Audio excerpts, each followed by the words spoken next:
জয় যিশু। আজ 26শে আগস্ট।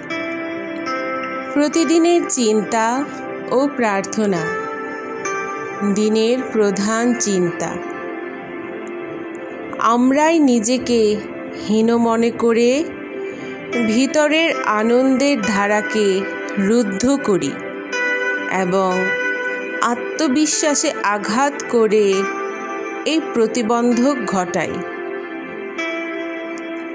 রহিয়া সজাগ আমি, দেখি যে স্বপন, মুদিয়া নয়ন হেরি কত রূপ। হারাইয়া চরণ দুখানি, পারিগো চলিতে, হস্তবিনা ধরি হাতে সব।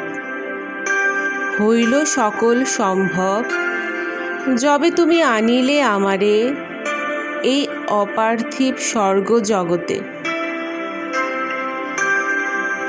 উপদেশ। বিষম বিভ্রাট, বিপদ, দুর্ভাগ্য, দুঃখ, শোক কিছুই মানুষকে অভিভূত করতে পারবে না যদি সেজন পূর্ণ আনন্দের সন্ধান পায়। আধ্যাত্মিক চেতনা লাভ করে দুঃখ শোকের অতীত হয়ে মানুষ সেই আনন্দের অধিকারী হয়।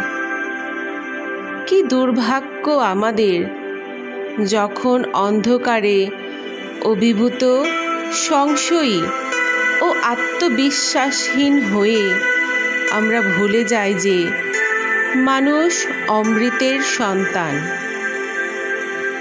যে তার জীবন ভগবানের হাতে। এই জ্ঞান ও আধ্যাত্মিক আনন্দ বাইরে পাওয়া যায় না। যে জন নিঃস্বার্থ এবং বিশ্বাসী, তার হৃদয়েই এই জ্ঞানানন্দ জাগতে পারে। প্রার্থনা। হে ভগবান, আমার জীবনকে এমন শুচিশুভ্র, নত ও মুক্ত করো যে তোমার সত্যের আলোকে এর মধ্য দিয়ে প্রবাসিত হবে। আমার হৃদয়কে তোমার অক্ষয় মহান হৃদয়ের অতি কাছে রেখো এবং আমার এই মনকে তোমার মহান সনাতন সত্তার চিন্তায় পূর্ণ করো। আমি যেন তোমার ইচ্ছার সঙ্গে জীবন মিলিয়ে কাজ করি ও এ জীবন কাটাই। আমার জীবন যেন তোমারই কর্ম এবং বাণী বহন করে নদীর মতো স্বচ্ছভাবে প্রবাহিত হয়।